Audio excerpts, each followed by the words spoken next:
Hey guys, what's going on? Garynex here, bringing you another video on 7 Deadly Sins Grand Cross. Final Boss Merlin was released a couple of days ago and it was totally different from the JP version. So the video that I did prior to the release, that was based on the information from the JP version.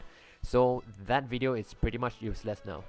So I'm going to show you a pre-recorded clip that I did with my team that got me into top 9% at the moment of recording this video. And I don't have an Escanor. So the team I am using is a mono red team with Arthur, Gotha, Helbram and Twigo on the sub. Now the top 10 players are using a similar team but with Escanor instead of Arthur. So I am using Arthur because I did not manage to get both the Escanor, so Arthur is my next best single target nuker. I am currently sitting at top 9%, so that means I am getting everything from top 15% and below. So top 15% is where majority of you should be aiming for because of the 10 hammers and 150 anvils. And if you are more competitive, you could aim for top 5% for the extra 2 SSR pendants and 5 engraving stones. But for most people, top 15% is where you should be aiming for. Now let's get into my team. As you can see, I do not have insane gears. I barely crossed the 150,000 CC. So my Arthur and Helbram is on attack and defense set. My Gotha and Twigo are on HP and defense set. So these gears are at the moment my best gears. My Arthur is on 4-6 ult. My Gotha is 2-6. Helbram is 1-6 and Twigo is 6-6. For the food, I am using a lifesteal food so I can improve my survivability because this team do not have a healer. So let's get into the video and I will show you how it works. So there are a few things you need to set up going into Final Boss Merlin. Number 1, try to have Arthur's gold buff active for as many turns as possible. Number 2, you want to rush all 3 ults right before you go into phase 2. And number 3, if you don't have enough damage, you need to make sure you have Arthur's gold buff active right before you go into phase 2 as well. So in phase 1, Merlin has an insane amount of defense, and what you want to do is to take out the 2 side units first, and that will reduce Merlin's defense. The 2 side units will alternate between a stance skill that will reflect 500% of damage and disabling your buff and debuff. It's very annoying because this strategy revolves heavily around Arthur's gold buff, so that's why on the first turn we ignore the ones on the left that puts up the stance and we petrify the one on the right so that she's not able to debuff you. You want to make sure to avoid taking the debuff when you don't have Arthur's gold buff. Right here I do not have very good cards and Merlin already has her ult ready, so I upgrade the cards on my hands and use a level 3 drain on Merlin. Helbram's level 3 drain just deals so much damage that even with the insane defense, Merlin still takes a huge ton of damage.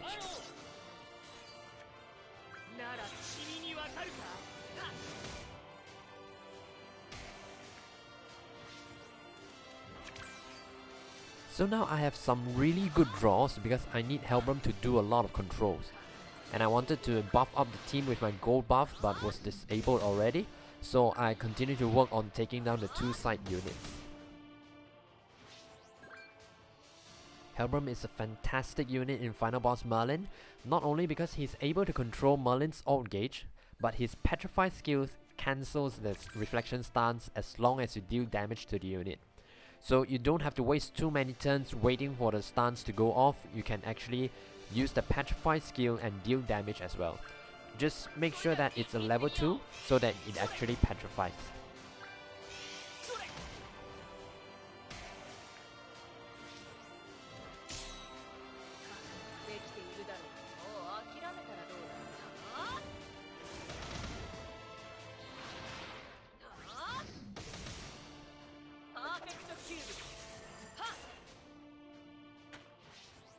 Here I have the perfect opportunity because Helbram's ult will cancel buffs and stances, so I was able to cancel out both the perfect cube and the damage reflection stance. So that deals a ton of damage to them and I'm safe from the reflection as well.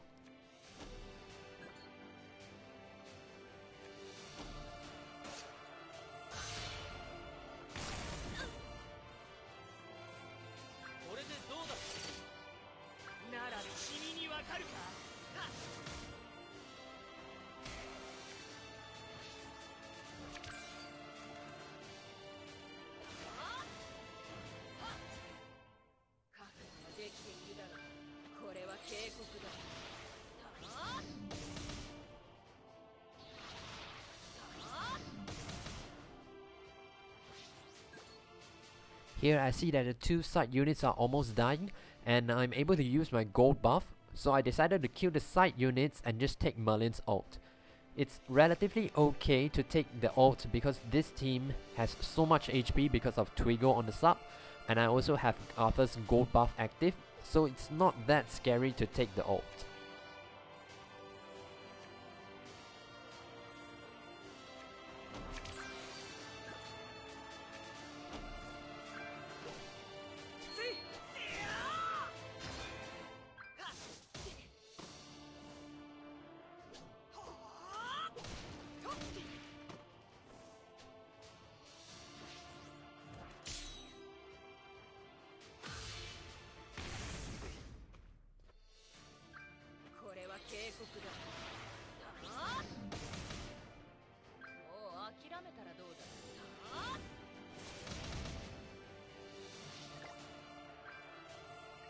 Now that you have taken down the two side units, you want to start building all three of your ult and making sure you have a gold buff active before going into phase 2. Now it can be a little bit tricky and time consuming to get all three ults because Merlin just constantly drains your ult gauge, but just keep it up and slowly take her down.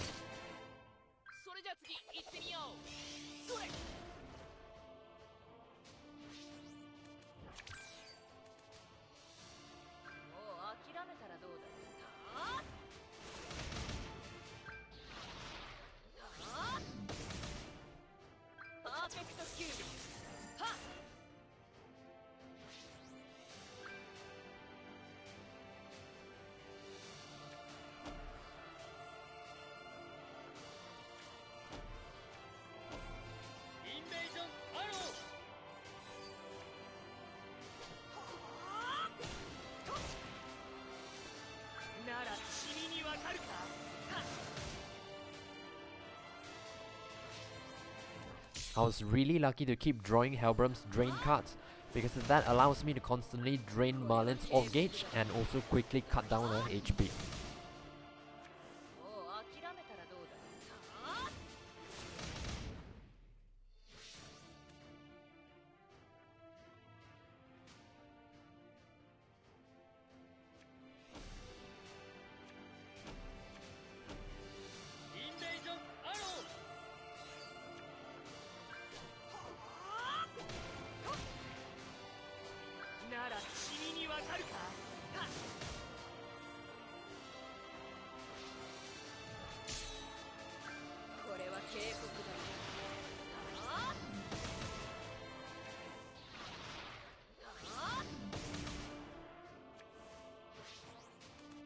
Here I needed 3 level 1 damage cards to take her down, but at the same time I needed that gold buff going into phase 2, and I also need to make sure that I use 1 card from each unit so that I get my ult ready going into phase 2.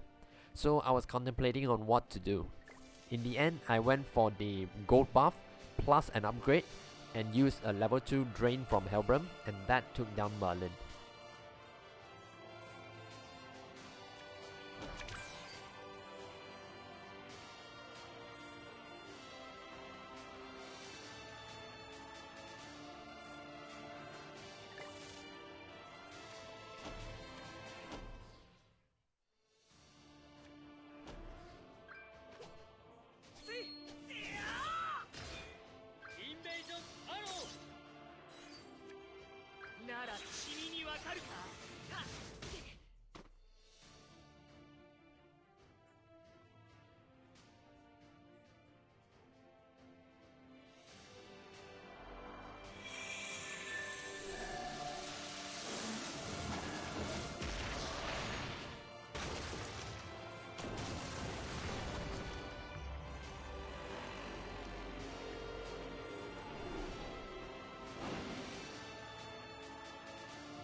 Once you set those things up nicely, going into phase 2 you can one-shot Merlin and the side units.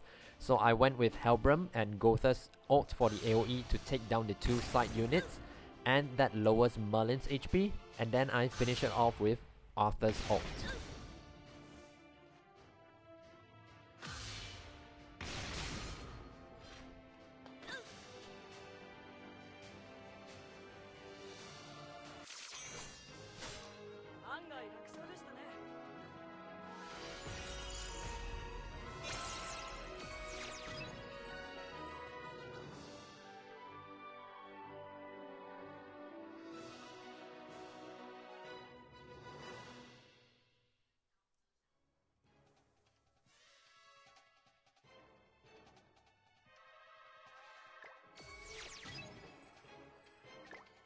So that's it guys, it's very RNG based and you can fail many times.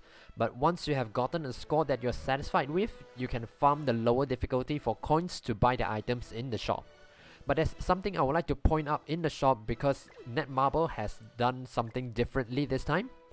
As usual, we have the Final Boss cosmetics, the gold chests, the chalices, the demon materials, and awakening stones and anvils, which I have already bought out. But what's different here is that they have added the engraving stones and the hammers. But do take note that there is a daily limit and a season limit. So the season limit is basically the maximum number of the item that you can buy, but there is a daily limit of 1 for the engraving stones. So that means that you can only buy 1 engraving stones every day. So you can't farm all the way until the last day and buy everything at once. Because of the daily limit, you have to buy the engraving stones at least 5 days before the shop closes. For the UR chest is you need to buy this at least 7 days before the shop closes. And for the chalices and hammers is the same, you need to buy at least 5 days before the shop closes.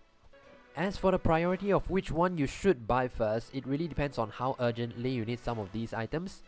For myself, I needed to reroll my stats on my gears for Final Boss Merlin, so I bought out the anvils first, and now I'm working on the cosmetics, which I've already bought out the weapon. So next I'm going to buy the headpiece and then also the outfit. And then I will move on to the hammers, and lastly to the engraving stones. And then if I have some extra coins at the end, maybe I will buy some demon materials. But the items that you must buy are the cosmetics, the engraving stones, the hammers, and also the anvils. The rest of the items are pretty easy to farm, so you can buy them if you have extra coins lying around, or you can just go ahead and farm for them. So I hope this video shows you that even if you don't have Escanor, in fact, even if you don't have both the green and red Escanor, you can still score pretty well with just average gears. You just need really good RNG, so if you fail once or twice, don't give up, just keep trying. If you have any tips or strategies that you would like to add on, please feel free to leave a comment down below. If you enjoyed the video, please give it a thumbs up and subscribe to the channel for more 7 Deadly Sins Grand Cross videos. That's it for today, take care and have a great day ahead.